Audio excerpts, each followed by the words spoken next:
Hello, baseball fans, collectors, and investors. Welcome back to Iconic Baseball. I am Iconic Al, 30-year collector, YouTube noob. Today's video, number 91 on the countdown, features, quite simply, the greatest defensive third baseman of all time. We're talking about a World Series hero, a Baltimore legend, and a man known only as Brooksy. I'm talking, of course, about the great Brooks Robinson. Take me out to the ball game. Take me out with the crowd. Buy me some peanuts and cracker jack.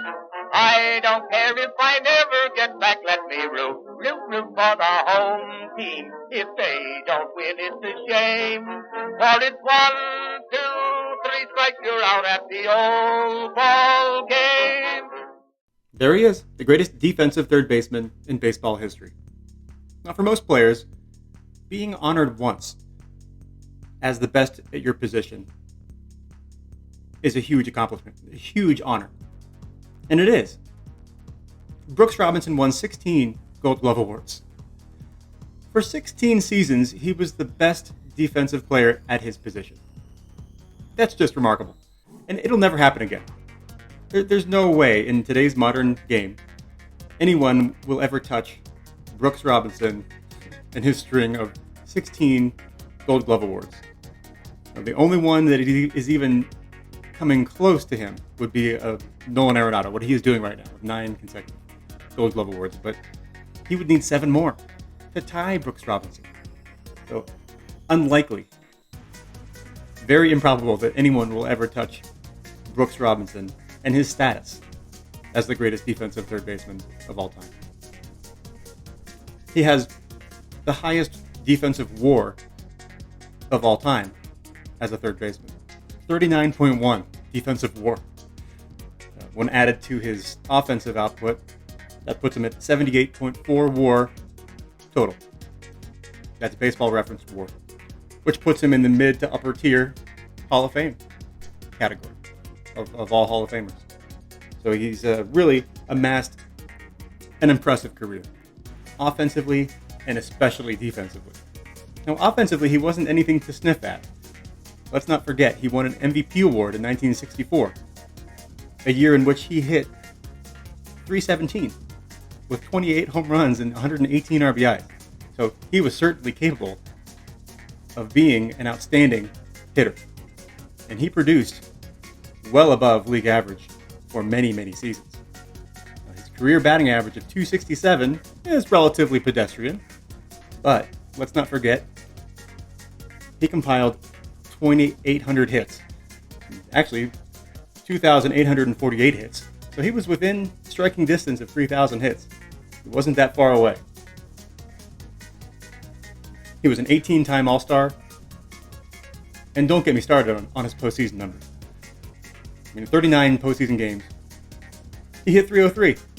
So compare that to his, .267 career average. When it mattered the most, he was a .300 hitter. And in the 1970 World Series, he hit .429. So he was the MVP of the 1970 World Series. And let's not forget, he won 2 World Series championships and played his entire career with the Baltimore Orioles. Just a stellar career, and inarguably the greatest defensive third baseman of all time. That is Brooks Robinson's legacy. Now let's talk about a couple Brooks Robinson items here. Now, I will say that this is an opportune time to be buying Brooks Robinson. He is unloved, underappreciated, and underpriced, quite frankly, in the market. And I'm not sure exactly why that's the case, but I think that is a good thing for collectors. When you can identify mismatches in the hobby that do exist between a player's greatness and the prices of their items. Those are things to target in the hobby.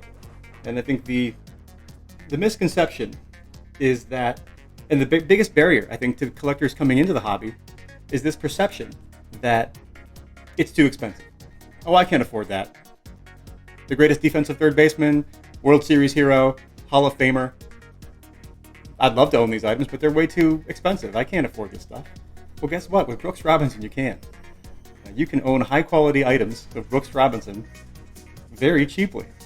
And he's in his mid 80s now, so that might not always be the case. High quality autographed items like this are plentiful on the market, and they aren't expensive. For example, this signed baseball, beautiful sweet spot signature on an official American League baseball,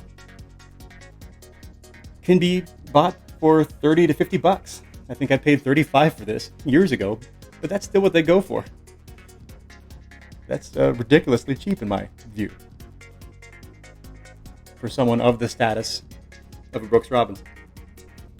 And a card like this one, 1969 Topps, autographed beautifully in blue ballpoint pen. Now this is from his prime, the kind of the prime of his career. Beautiful design, smiling Brooks Robinson. It's exactly how I kind of picture him. Complete stat line on the back, at least up to 69. Cartoon, classic 60s baseball card. Beautiful eye appeal. You know what that cost me? 50 bucks. So we're talking 2 items, very high quality items of Brooks Robinson. Total investment, $85. 85, that's great. And so as a collector, this is where you can kind of find value in the hobby. I don't think Brooks Robinson will ever lose his status or his significance as the greatest defensive third baseman of all time. So he's kind of an essential player for any top 100 or any collection of baseball greats. Well, that's my piece on Brooks Robinson. Thank you for watching, and be sure to like, follow, subscribe, all those great things, because if the YouTube algorithm likes it, then I like it. So all those things generally help the cause. So thank you in advance. All right, until next time, keep collecting and stay iconic.